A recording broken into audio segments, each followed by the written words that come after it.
Vamos a ponernos sobre nuestros pies porque hay mucho que hablar. Y le voy a invitar a que vaya a la palabra del Señor en la primera carta del apóstol Pedro. Esta carta preciosa y maravillosa. Y solamente vamos a leer los primeros 5 versículos. Ya se imagina que vamos a estudiar.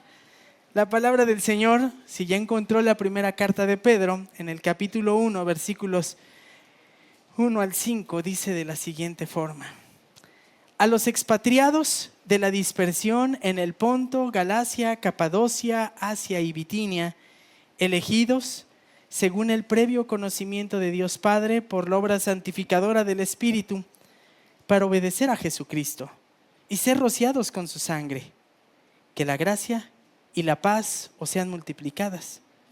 Bendito sea el Dios y Padre de nuestro Señor Jesucristo, quien según su gran misericordia nos ha hecho nacer de nuevo a una esperanza viva, mediante la resurrección de Jesucristo de entre los muertos, para obtener una herencia incorruptible, inmaculada y que no se marchitará, reservada en los cielos para vosotros, que sois protegidos por el poder de Dios mediante la fe, por la salvación que está preparada para ser revelada en el último tiempo. Acompáñeme en oración. Padre, te damos gracias por tu amor y tu bondad.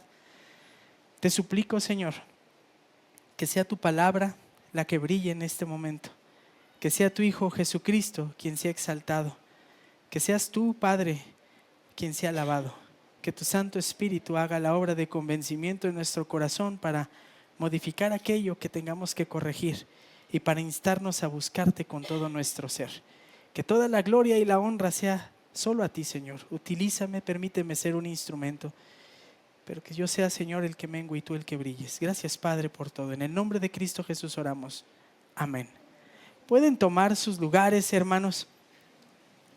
Un pasaje precioso, que nos toca estudiar en esta mañana, y profundo. Déjeme decirle que cuando usted y yo nos acercamos a la lectura de la primera carta de Pedro, tenemos que considerar y recordar en todo tiempo que esta carta que escribió el apóstol Pedro estaba dirigida a hermanos que vivían persecución. Estos hermanos sufrían.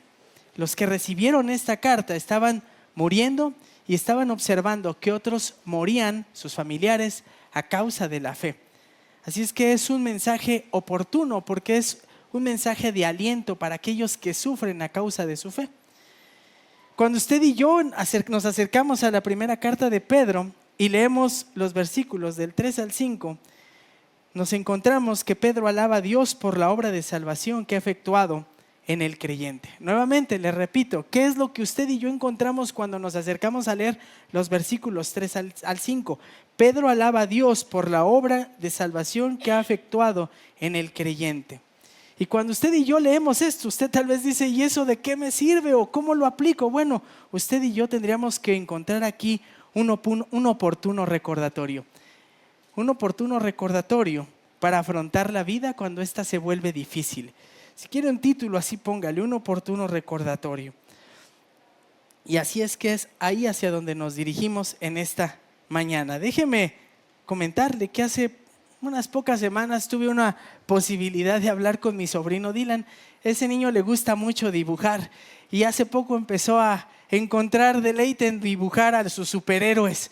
Y me preguntó y le dije, ¿te gusta dibujar eso? Sí. Yo tengo revistas que guardo desde que tenía tu edad. Son un tesoro. Tío, ¿me las vas a prestar? No te las voy a prestar, te las voy a regalar. Pues ya en la casa ya las querían tirar, hermanos. En la casa no me tiran a mí porque todavía sirve. Tenían semanas que ya las querían sacar. Y le dije, no te las voy a prestar, te las voy a regalar. Y me dijo, es mi herencia. Y yo le dije, es un regalo, pero te lo voy a dar. ¿Y puedo hacer con ellas lo que quieras? Y yo, sí, pero cuídalas, ¿no? Estuvieron ahí guardadas como 20, ¿qué, hermanos? Como 30 años, 35 años, pero cuídalas. Y entonces cuando se las prometí dar, ¿qué cree? Se me olvidaron y no las traje en domingo. Y él, que estaba bien emocionado, ¿me traes mis revistas? ¿Mis revistas? No, híjole, y toda la semana. Bueno, fue tal la presión, hermanos, que en una de las visitas que tuve con unos hermanos de la iglesia, saliendo ya bien noche, le dije a sus papás: ¿qué creen? Que traigo las revistas, se las voy a pasar a dejar. Está despierto. Y se quedó despierto porque sabía que se las iba a dejar, hermanos. Entonces se las dejé. Gracias a Dios no se las dejaron ver hasta el otro día. Pero usted entiende, cuando uno recibe algo que sabe que va a recibir, algo que a uno le emociona mucho, genera mucha expectativa. Y eso es una miniedad. Hoy vamos a ver una herencia que en verdad es valiosa, que supera por mucho cualquier cosa de esta vida, cuanto más no un cómic, hermanos. Usted se imaginará. Bueno, entonces yo le dije que Primera de Pedro, capítulo 1, versículos 3 al 5, nos recuerda o nos muestra que Pedro alaba a Dios por la obra de salvación que ha efectuado Dios en el creyente. Ya anotó, dice lo siguiente: bendito sea el Dios y Padre de nuestro Señor Jesucristo. Pedro aquí va a empezar con una doxología, va a empezar con un momento de alabar a Dios. Y la pregunta es, ¿por qué empieza de esta forma? Bueno, déjeme explicarle y recordarle lo que vimos hace unas semanas atrás cuando estudiamos los versículos del 1 y 2. Vimos ahí, cuando ustedes y yo estudiamos, que Dios ha elegido a quienes va a salvar. Todos nos habíamos ganado a pulso vivir eternamente separados de Dios, por cuanto todos, ¿qué, hermanos?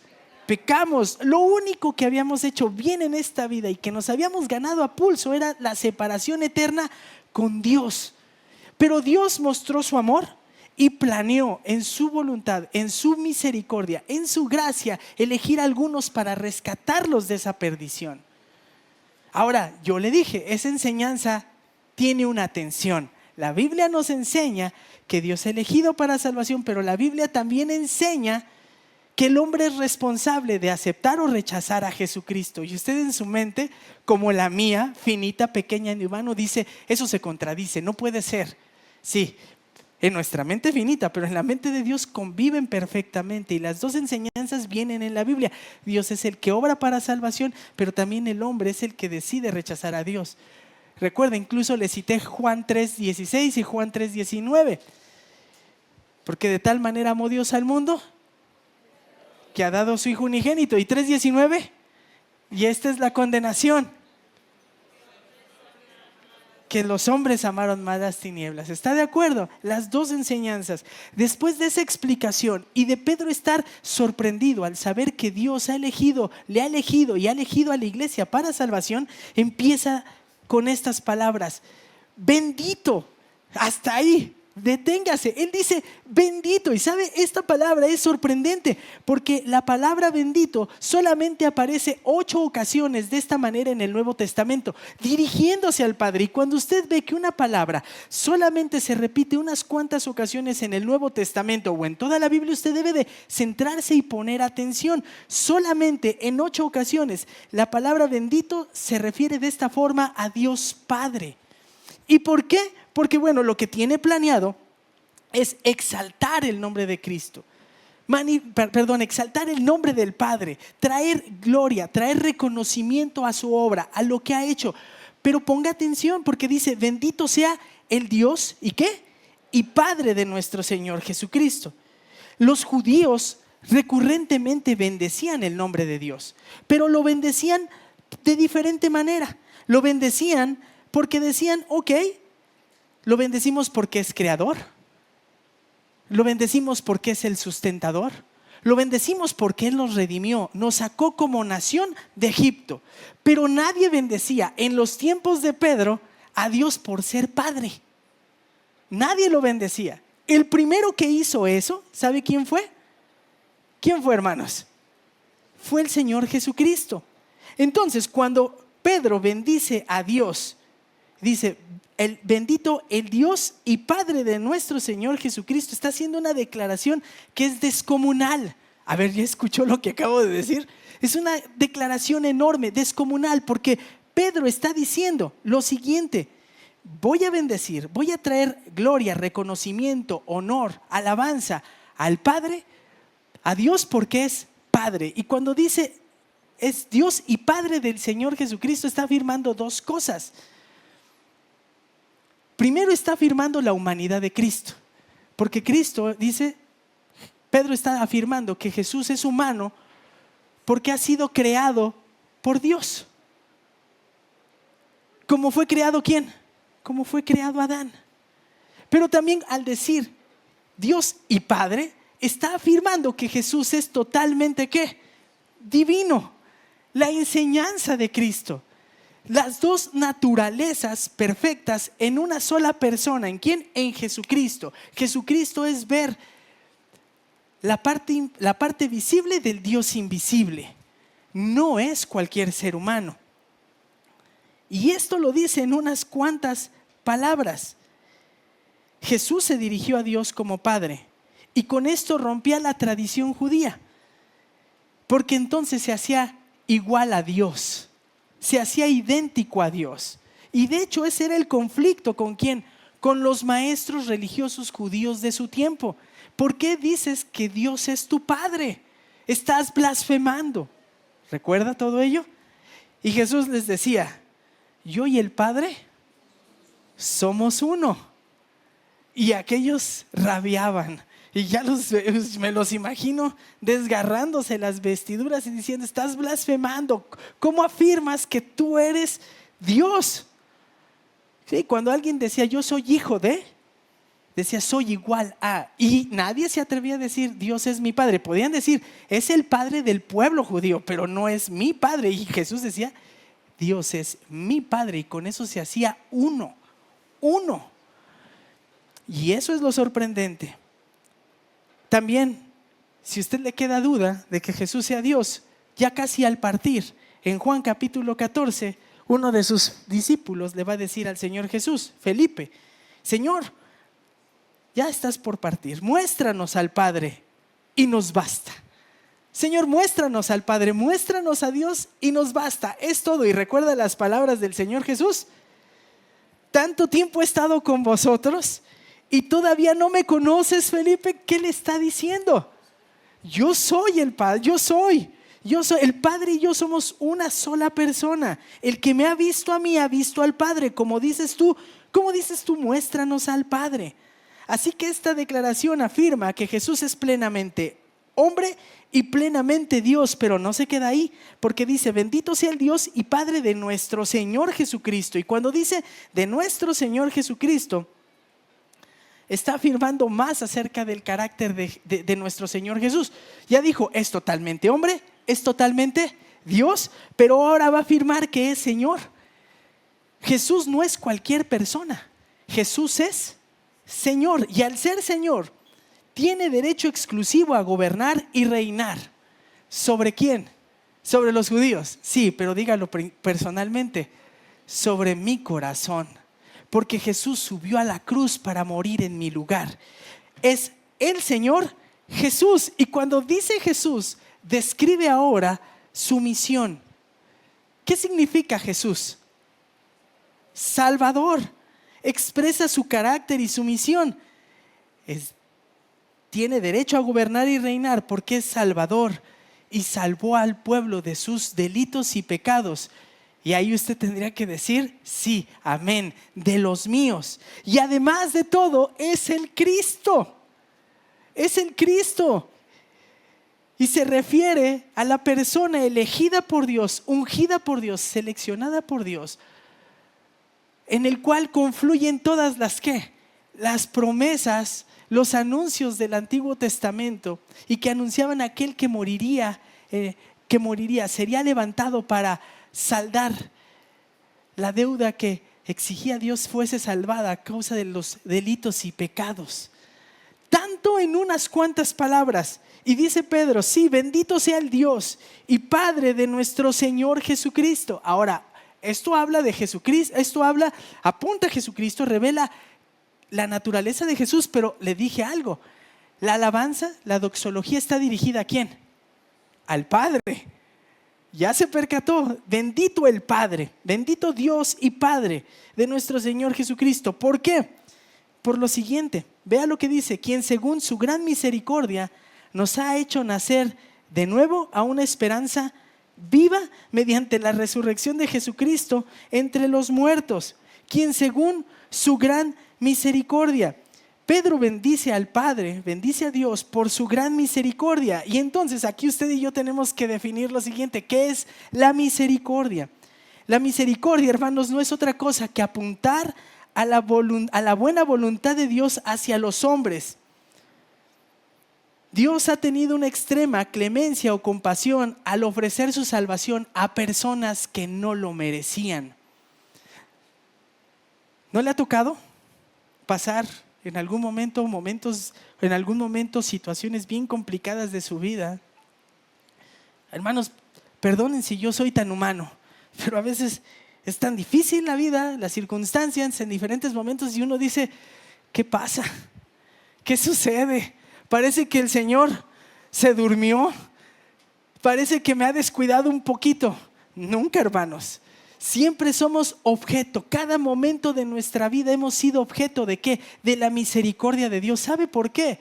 Porque Dios ya expresó su máximo amor y su máxima misericordia en la cruz, clavando a su Hijo en lugar de mí. Y no sé si de usted. Ahí está la misericordia de Dios. No nos pagó como merecíamos. Dios ha tenido clemencia, compasión y nos ofrece salvación.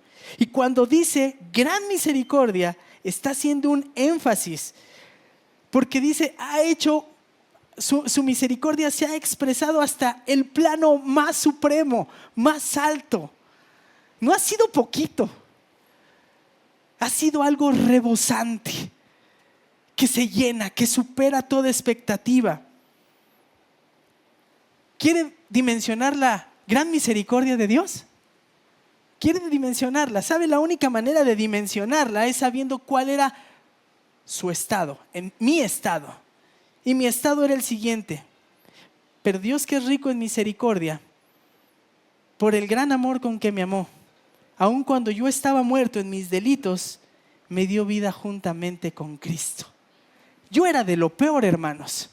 Y aquí tristemente hay personas que podrán decir cómo vivía. Y cuando estaba ahí, cuando no merecía nada más que la condenación eterna, Dios extendió su brazo y me rescató. Y me dio una vida distinta y me ha transformado. Y sabe, yo estoy seguro que le ha pasado lo mismo. Dios expresa su gran misericordia. Así que recuerde, la grandeza de la misericordia se hace evidente cuando recordamos la miserable condición de nuestra pecaminosidad. ¿Ya se acordó? Tráigalo, nunca lo olvide, porque de ahí lo sacó el Señor. Y es que la misericordia lleva al pecador de la miseria a la gloria. Salmo 150, para sentarnos con los príncipes de la tierra. Hermanos, éramos enemigos y ahora somos familia de Dios. Éramos enemigos y ahora somos cercanos, somos herederos.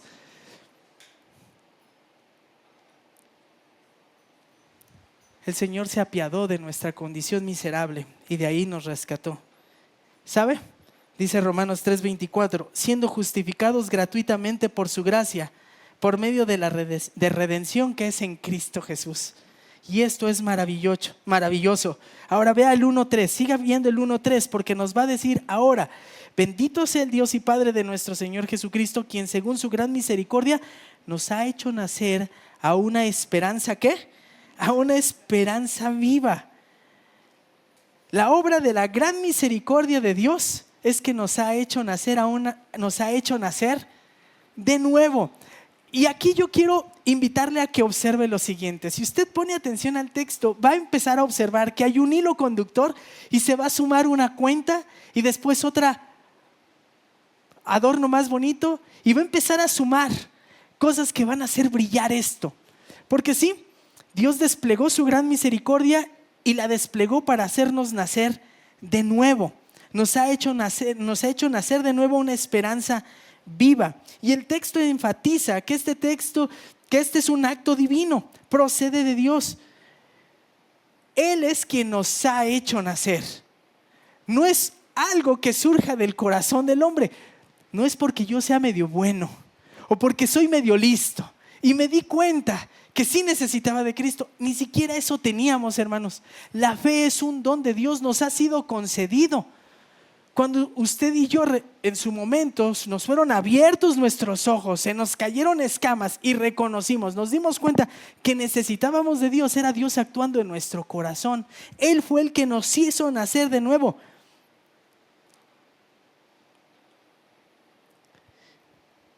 Nos ha hecho nacer de nuevo. Y este acto ha sido por dos medios: a través de la resurrección, mediante la resurrección de Jesucristo de entre los muertos. Y en el 1:23, en el versículo 23 nos va a decir: pues habéis nacido de nuevo, no de una simiente corruptible, sino de una que es incorruptible, es decir, mediante la palabra de Dios. ¿Sabe por qué damos tanto tiempo para estudiar este libro? Porque este es el único libro que puede crear vida en el ser humano. Por eso es que nos enfocamos, por eso es que estudiamos la Biblia constantemente. Esto es lo que provoca el nacimiento de una nueva persona.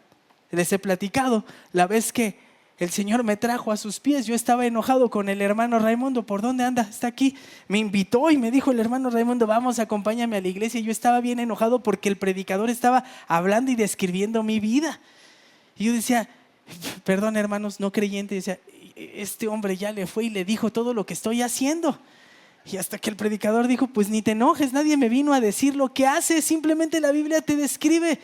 Y como no, hermanos, manifiestas son las obras de la carne.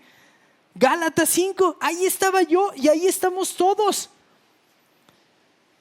Y ese día el Señor me permitió darme cuenta que estaba muerto, bien muerto, y necesitaba irremediablemente de Cristo Jesús y de su salvación. Y me arrastró y me trajo a Él. El nuevo nacimiento es un acto de Dios. Y cuando uno nace, se describe a una persona que ha cambiado por completo en su mente para llevar una vida que busca ser distinta, que honre a Dios. Y a lo mejor alguien me dice: ay, eso no es tan difícil, eso se llama fuerza de voluntad. Pues le tengo una mala noticia: es más que la fuerza de voluntad, porque la vida del creyente se distingue por decir: voy a vivir para honrar en todo a Dios. Y por muy buena fuerza de voluntad, si tú no lo haces para honrar a Dios, estás haciendo de tu persona un ídolo. Cuando una persona se da cuenta de su pobreza espiritual, que no tiene nada bueno que ofrecer a Dios porque solamente hay pecado en su vida, por lo menos uno que le exime de estar la eternidad con Dios, no tiene otra cosa que decirle: perdóname, Señor, soy un miserable pecador, necesito vehementemente de ti, estoy abandonado, necesito que me transformes, que me cambies, perdóname, me doy cuenta que te he ofendido a ti, el único Dios santo, soy un miserable, todo tiene que caer sobre mí, me doy cuenta y no puedo hacer nada. Y entonces, pero que Jesús lo hizo, Jesús ya lo hizo. Dame vida, te ruego, te suplico que me des vida. Y ahora, de aquí en adelante, deseo abandonar eso por seguirte a ti, para honrarte a ti. Y veo muchos moviendo la cabeza porque saben de lo que les estoy hablando, ¿verdad? Eso pasó en nuestras vidas. Eso ha acontecido. Eso es nacer de nuevo. Eso es nacer de nuevo. Una persona abandonando lo terrenal y en busca de lo celestial, y ya no se deja estar amarrado por lo que ofrece este mundo, que es una baratija, y busca las cosas eternas y espirituales. Eso es nacer de nuevo. Y eso no surge de usted, no surge de mí, surge directamente de Dios. Y entonces viene una pregunta que es indudablemente, no la podemos evadir. ¿Qué tanta preferencia tengo a lo terrenal y a lo carnal en mi vida? ¿O persigo lo eterno? Porque me fue dado vida para ser distinto. Pues espero que esté poniendo un check, una palomita, y diga: sí, ya no soy como antes, soy distinto, lo necesito. Porque si ha pasado eso, entonces usted ha nacido de nuevo. No solamente ha habido un cambio de conducta, de mentalidad, de intención, sino ahora se distingue porque dice: lo que tenga que hacer lo hago porque quiero vivir para ti, Dios, quiero honrarte, Señor. Y eso va a tener un costo. ¿Está de acuerdo? No es fácil vivir para honrar a Dios. Se van a oponer los que te rodean, se va a oponer el compañero de trabajo, se va a oponer tus amistades, se va a oponer tu familia y a veces hasta los más cercanos. Te va a tocar sufrir, pero dices sí, porque en mí se realizó una obra divina para darme vida nueva. Me ha hecho nacer de nuevo. Ese es el nacimiento espiritual. Un comentarista dice: para recibir liberación es necesario que la persona reconozca su condición como envenenada por su pecado y experimentar la salvación de la muerte espiritual y eterna, mirando hacia el Hijo de Dios y confiando en Él como su Salvador. Fin de la cita. Y eso me pasó a mí, yo espero que le haya sucedido a usted. Aquel que nace espiritualmente lo hace para tener una esperanza viva. Y hay un ejemplo perfecto. Un fariseo llamado Nicodemo se acercó al Señor Jesús y le dijo: ¿qué tengo que hacer para seguirte? Necesitas nacer de nuevo. ¿Y cómo puedo entrar al vientre de mi madre? No, eso no se puede. No, necesitas reconocer tu necesidad espiritual. Eso es lo que enseñaba Jesús. Eso fue lo que predicó Jesús y es lo que seguimos predicando el día de hoy. Y este nacimiento solo se da mediante la resurrección de Jesucristo de entre los muertos. Mediante la resurrección de Jesucristo. ¿Por qué hace esta cita y esta mención Pedro? ¿Le digo por qué? Nos ha hecho nacer una esperanza viva mediante la resurrección de la vida. Y aquí le invito a que se agarre de su lugar. La palabra que se nos traduce como resurrección es muy fácil. Es levantarse. Levantarse de nuevo. E incluso se puede traducir como reanimar. ¿Por qué le digo esto? Porque para los judíos, para los griegos del tiempo de Jesús, el concepto de resurrección era algo que no se tocaba. Era hablar de algo absurdo. No tenía caso, no había resurrección. Simplemente se decía: no, se reanimó y revivió, pero no estuvo cerca de la muerte. Algunos diríamos: pareces gato, ¿no? Pareces gato. Ya estabas muerto, pero te reanimaste. Pero hay una situación: Jesucristo no fue reanimado. ¿Están de acuerdo, hermanos? ¿Cuántos días estuvo muerto? 3. Estuvo en el sepulcro. Se selló su sepulcro. ¿Verdad que sí? Y yo esperaba que dijeran amén, hermanos. Yo sé que hace calor. Amén, sí. El Señor Jesús estuvo muerto, declarado plenamente muerto. No fue una ficción, no fue algo, no fue una histeria colectiva. Fue algo que sucedió. Lo bajaron de la cruz. Su sangre se separó de su líquido, de su agua. Hay evidencia. Fue puesto en un sepulcro, fue embalsamado, fue expuesto ahí. Estaba claro, hubo guardias que estuvieron fuera de su tumba para que no se lo robaran. Pero con poder resucitó y se levantó y se presentó. Y no se presentó una vez. Y no se presentó una persona, se presentó a las mujeres, se presentó a los 12, a los 11 discípulos restantes, no una ni dos veces. Y para que no fuera poco, se presentó en alguna ocasión delante de 500 personas. Y diría el apóstol Pablo: y algunos de ustedes fueron testigos y viven. ¿Amén o no, hermanos? Jesús resucitó. ¿Y por qué menciona la resurrección? Porque si Jesús no hubiese resucitado, diría Pablo, vana es nuestra fe. Estaríamos creyendo en un muerto, pero Jesucristo no se quedó ahí. Y al ser levantado de los muertos, confirmó algo. Confirmó lo siguiente: que la ira de Dios por el pecado de la humanidad generado por cada uno de nosotros había sido ¿qué? Satisfecha. El sacrificio de Cristo fue perfecto, fue necesario. Y no es necesario volverse a subir a alguien en la cruz ni ofrecer un sacrificio más. Cristo, su sacrificio fue perfecto, pleno, total, saldó la deuda.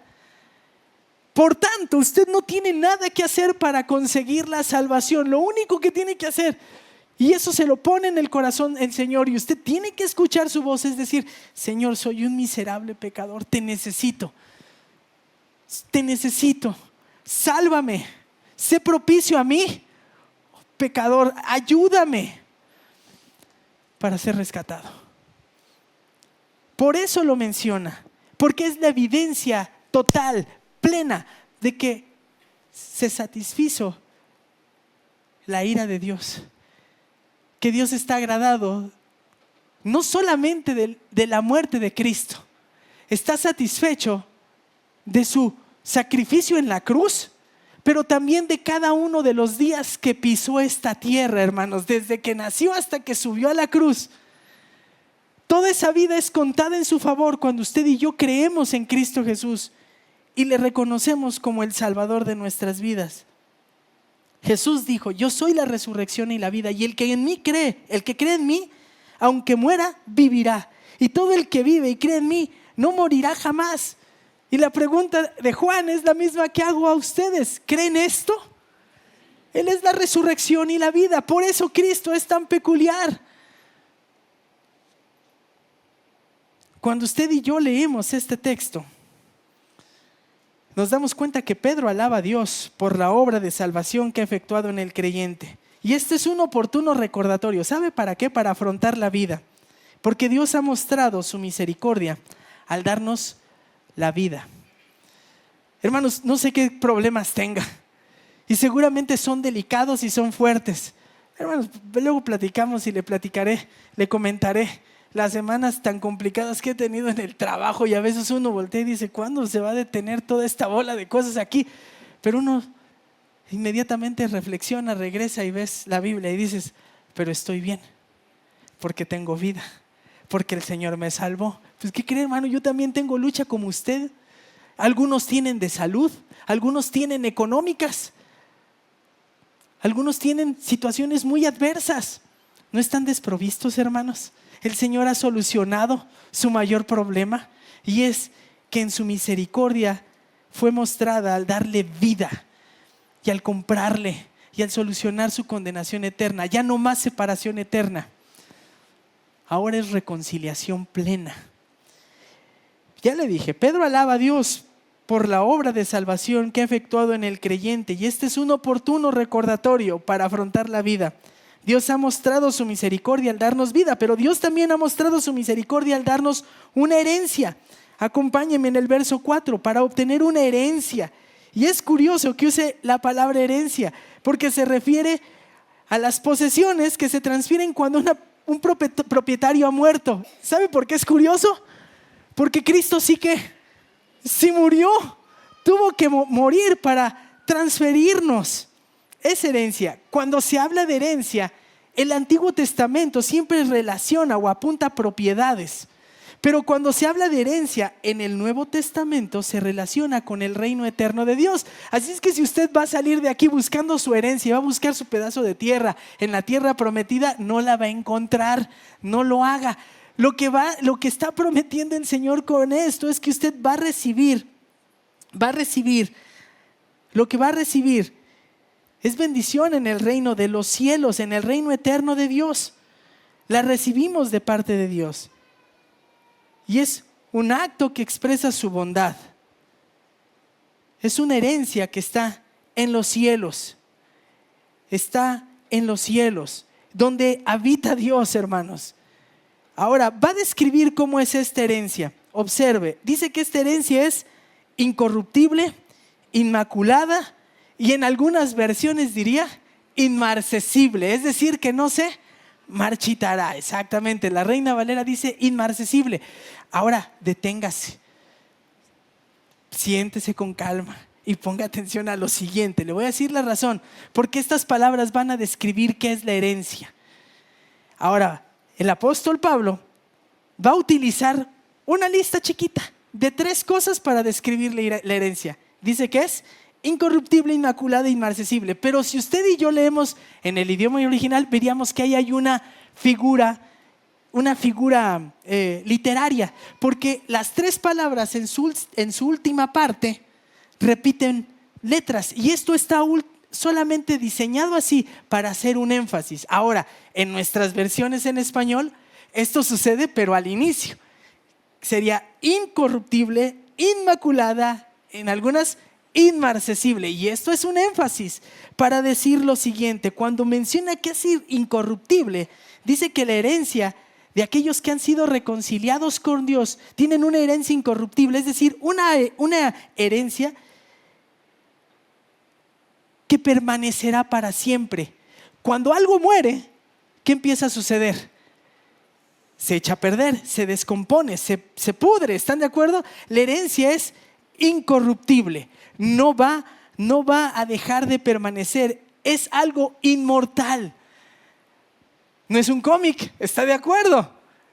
Es algo incorruptible que va a ser para siempre, pero después dice que es inmaculada. Y esto, hermanos, de inmaculado es muy gráfico, y le voy a decir la razón, porque la palabra en el griego apunta a algo que es sin tacha, sin mancha, que no tiene falla ritual. Y aquí ya viene a la mente los sacrificios. Llevaban los mejores, ¿qué? Borreguitos, ¿se acuerdan? Y si encontraban un defecto, ¿qué se hacía? Se desechaba. Tenía que ser, ¿cómo? Inmaculado. La herencia que nos ha otorgado Dios al reconciliarnos, al darnos vida nueva, es incorruptible, no va a perecer, pero también es perfecta. No tiene nada malo, es libre de contaminación y es sin mancha o inmarcesible. Y esta también es una palabra gráfica. ¿Le gusta el amaranto?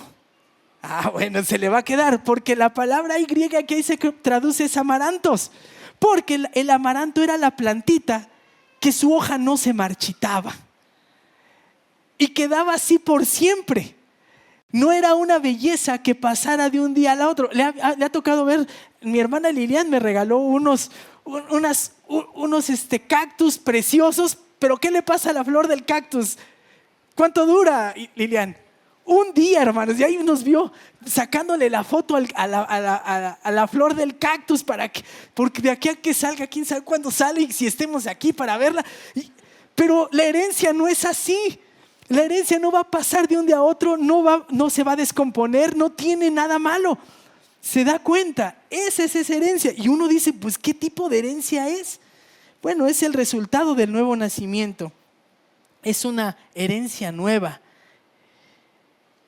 reservada en los cielos para vosotros. Está guardada. Cuando dice reservada, usted dice, bueno, está apartada, ¿no? Esa es la idea en el español, de nuestro español, cuando entendemos reservado, pero no. Reservado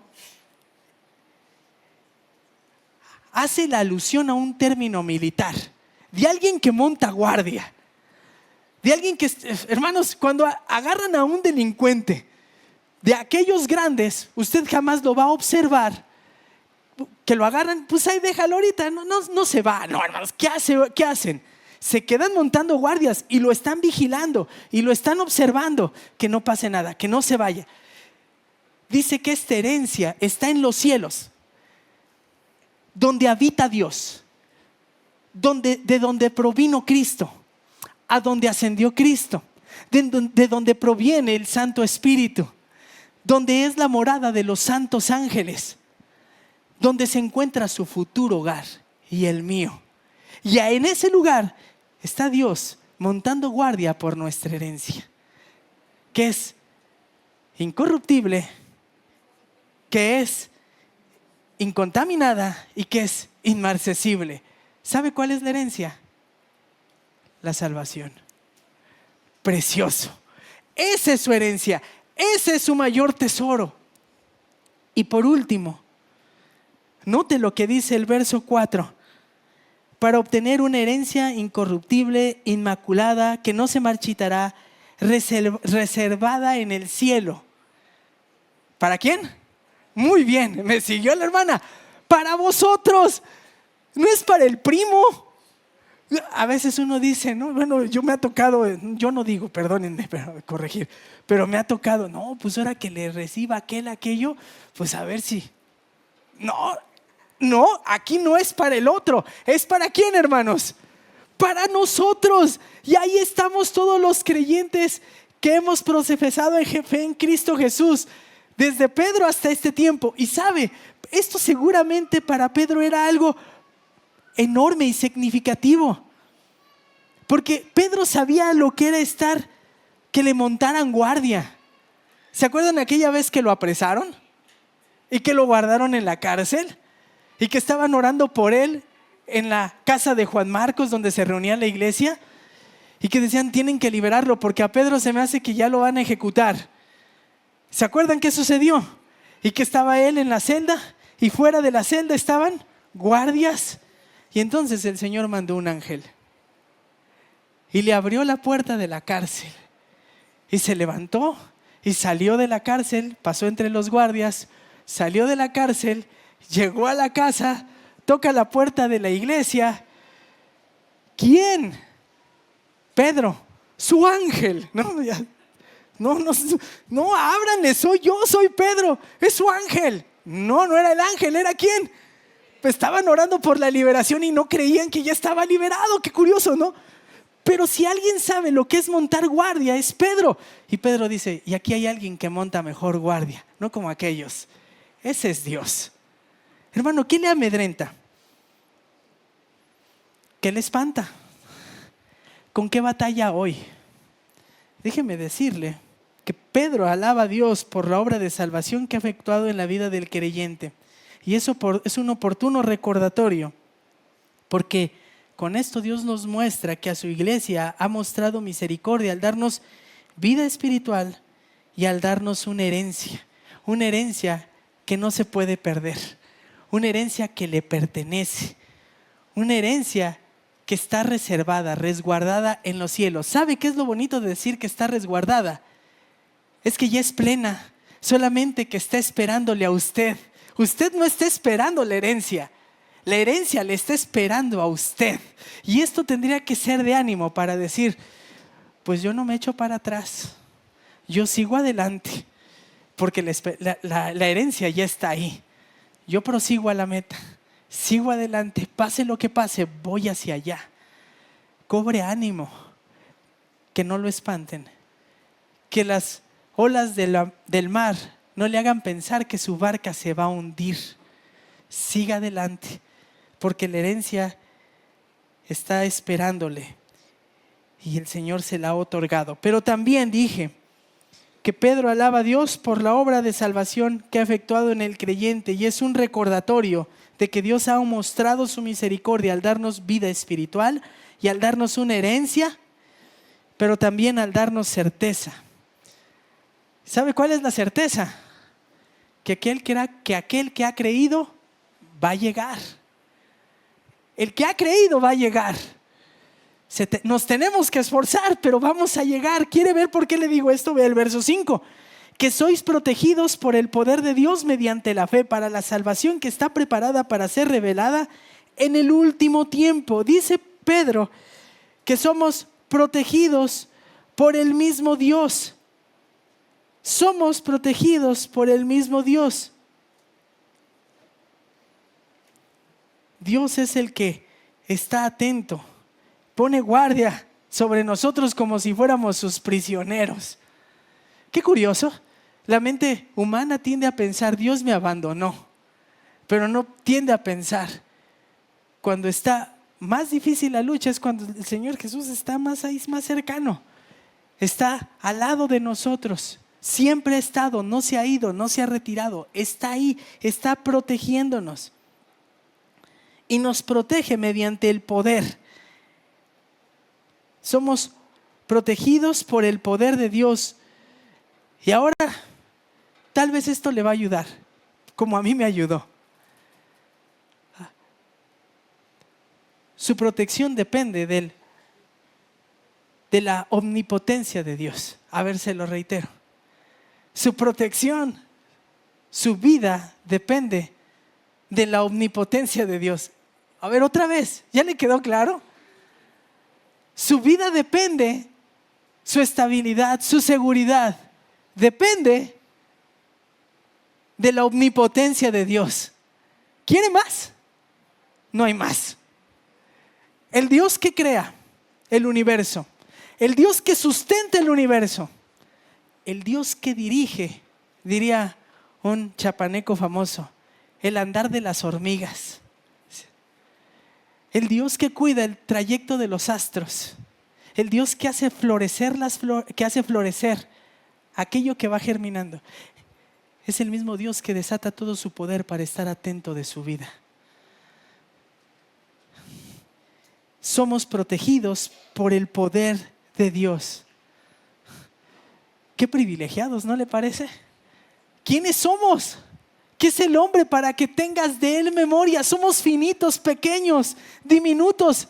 Me encanta mandarle videos a mi sobrino Gael, que le encantan las estrellas. Y ahí ve al tío loco Isaac, de videos que ha visto, donde le manda, muéstrale cómo se ve la Tierra desde el espacio. Y después que vea cómo se compara con el Sol. Y después que vea cómo se compara nuestro Sol con la estrella más grande del universo. Y somos nada. Y Dios desata todo su poder para protegernos mediante la fe. Hermano, yo no tengo más. Si usted sigue dudando de que es valioso para Dios, que Dios tiene cuidado, yo no puedo hacer más. La palabra de Dios me está diciendo, estás en mejor lugar, no puedes estar, estás aquí en el hueco de la mano del Señor. Y no hay quien nos arrebate. Por el poder de Dios mediante la fe.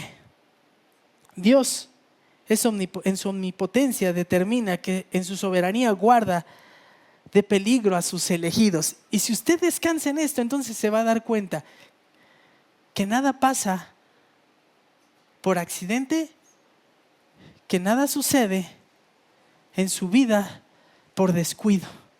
Todo lo que experimenta, Dios lo permite con un propósito. Y yo sí sé cuál es. ¿Quiere saber cuál es? Lo permite primeramente para que usted que ha creído se voltee y dependa más de Cristo y diga: Señor, te necesito irremediablemente, límpiame de mi pecado, quítame, desarráigame esto que no te he entregado, límpiame, purifícame, hazme más santo, hazme más como tú. Hermano, no me puede decir que cuando más difícil se la pasa no es cuando más clamamos a Dios y cuando más tranquilos estamos, pues nos la llevamos más, diría mi abuelita, cachetona, ¿no cree? Más relax, más tranquilo, no pasa nada. Pero cuando usted vive en dificultades, tiene que doblar más la rodilla. Yo lo hago, creo que usted también. Y pastor, y aquellos que no conocemos a Dios, te tengo que decir que si tu vida pasa por dificultades, es porque Dios está clamando, está gritando fuertemente y te dice: voltea a mí, búscame a mí. Hermanos, usted y yo lo sabemos, y llegamos a Cristo y los problemas no se fueron, se volvieron peores, pero son diferentes porque los afrontamos de la mano de Cristo Jesús, quien murió por nosotros en la cruz. Vea lo que dice el verso 5, que sois protegidos por el poder de Dios mediante la fe para la salvación que está preparada para ser revelada en el último tiempo. El cristiano es guardado por el poder de Dios para alcanzar la salvación que está preparada. ¿Salvos de qué? Bueno, ya le dije, salvos de la pena del pecado, porque por gracia habéis sido salvados por medio de la fe, y esto no es de vosotros, sino que es don de Dios. Estábamos condenados a vivir separados de Dios. Y le podríamos hacer un ejercicio. ¿Quién de aquí no ha dicho una mentira? ¿Todos? Pues esa mentira es suficiente para ofender al Dios totalmente santo, santo, santo, y ganarnos la condenación eterna. ¿Quién de nosotros no se voló algo siendo pequeño? Hermanos, sí, yo lo llegué a hacer. Pues eso, por muy lápiz que haya sido un muñequito, me condena eternamente. Dios tenía que salvarme. Dios decidió, no tenía que, decidió salvarme. Permítame corregir.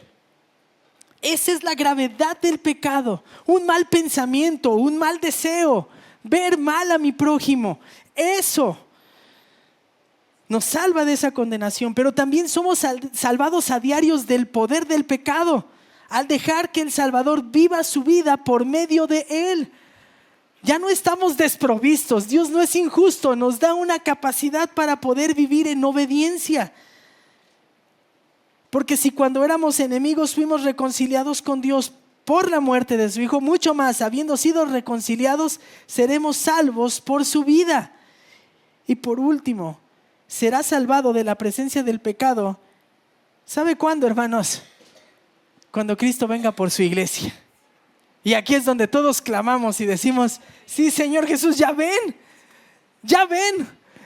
Se da cuenta, cuando uno analiza todo esto, uno entiende por qué Pablo decía: para mí el vivir es ¿qué? Cristo, pero el morir es ganancia. Yo me quedo para servirles, pero ya llévame, Señor, ya llévame. Le decía a mi esposa y a mi hija desayunando, no sé cuánto tiempo me quede. No se espante, me siento bien. Pero le decía, Señor, le decía, no sé cuánto tiempo me quede, pero deseo llegar a viejito y llegar bien. Anhelo llegar bien. Deseo llegar como Caleb, le decía Jesús el otro día. Deseo llegar como Josué y Caleb, ya grande, entrado en años, pero bien entrón. Y diciéndole, sí, Señor. Y con un carácter dulce. Nada así de agrio, vinagrillo. No, eso no. Señor, déjame llegar bien. Permíteme. Y orábamos eso en la mañana. Señor, ayúdame a llegar bien. Ayúdanos a llegar bien. Pon este anhelo. Cuando uno ve esto, ¿qué te puede espantar? ¿Entiende uno por qué Pedro decía, tengo que morir? La tradición dice, ¿no? Lo agarraron para ser crucificado. ¿Y qué dijo? Sí, pero no así, de cabeza, porque no soy digno de morir como mi Señor. Y ya no corrió, se quedó para que alguien le extendiera los brazos. ¿No se lo dijo el Señor? Uno no se sorprende por qué Tomás decidió seguir predicando y después ser quemado en la hoguera en la India. Y así podríamos ir. Pero sabe, la pregunta no es esa, la pregunta es hoy, para usted y para mí. ¿Cómo desea morir? ¿Cómo desea vivir entregado al Señor? Porque hoy tiene que morir. No hay más. Es hoy. Si no morimos hoy, no podemos pensar que vamos a morir mañana, hermanos. Para ser revelada en el último tiempo. Para ser revelada en el tiempo final, tendrá que ser mostrada, tendrá que hacerse manifiesta. Se lo dije hace rato, la herencia ya está plena, está ahí. La herencia está ahí, nos está esperando. No es que vamos a llegar no es que vamos a llegar y ahí se va a dar, no, ya está plena, pero nos está esperando. Y por consiguiente, hermanos, vemos que esto es un oportuno recordatorio. ¿Y eso cómo respondemos? Bueno, lo primero que le tengo que decir es lo siguiente: persevera, no te rindas, toma aire, porque la herencia que vas a recibir no es como las coronitas que se daban a los atletas en ese tiempo. Les daban una corona de olivo, se marchitaba y se tiraba. No. Es una herencia que va a permanecer, es una herencia para siempre. La salvación es eterna. Persevera. Y aquí vienen las palabras de Santiago, el pastor de la iglesia de Jerusalén. Tened por sumo gozo, hermanos míos, el que os halléis en diversas pruebas, sabiendo que la prueba de vuestra fe produce perseverancia, y que la perseverancia tenga su perfecto resultado, para que seáis perfectos y completos, para que seas como Cristo. No te desesperes. Todo lo que vives es para que en ti sea forjado, en mí sea forjado el carácter de Cristo. Persevera. Pero también anímate. Prosigue. Vean lo que dijo el apóstol Pablo estando preso. Porque uno dice, estaba preso en Roma, sí, 2 años, pero ¿cuánto tiempo estuvo preso desde Jerusalén? ¿Cuáles fueron sus penurias? Y estando ahí, Pablo decía, no que ya lo haya alcanzado o que ya haya llegado a ser perfecto, sino que sigo adelante a fin de poder alcanzar aquello por lo cual también fui alcanzado por Cristo Jesús. Y después dice, hermanos, yo mismo no considero haberlo ya alcanzado, pero una cosa hago, olvidando lo que queda atrás y extendiéndome a lo que está por delante. Y cuando dice extendiéndome, haciendo un esfuerzo sobrehumano, prosigo hacia la meta para obtener el premio del supremo llamamiento de Dios en Cristo Jesús. Hermano, usted y yo no hemos sufrido todo lo que hemos tenido que sufrir. No nos hemos esforzado todo lo que hemos tenido que esforzarnos. Este es un precioso recordatorio a una iglesia que estaba viendo morir a su gente cercana. Y les dice Pedro, sigan adelante, esfuércense, continúan, no se rindan, porque así hacen patente la elección de Dios y que la herencia los espera en los cielos. Y por último, en medio de la dificultad, como dice el himno, pon tus ojos en Cristo. ¿Sabe por qué?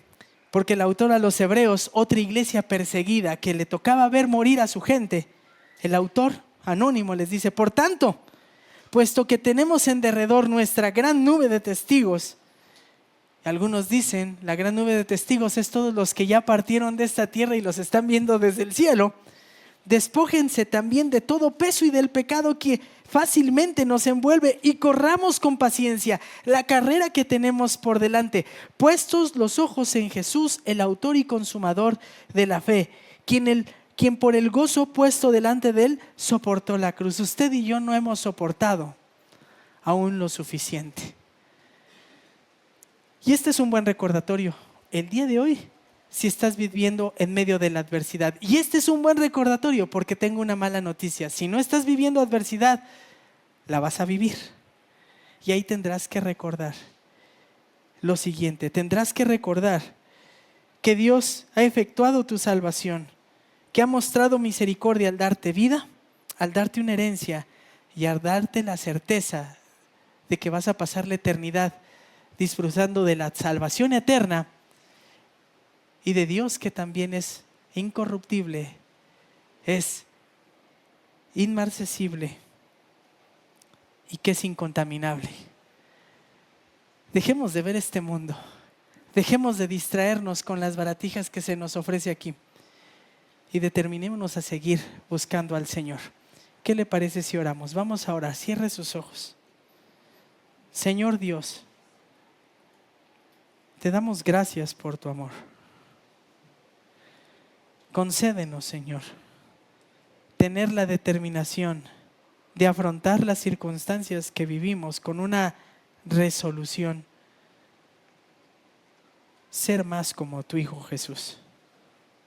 Señor, algunos tenemos dificultades en el hogar, otros tenemos dificultades de salud, otros tantos económicas, muchos otros familiares, laborales.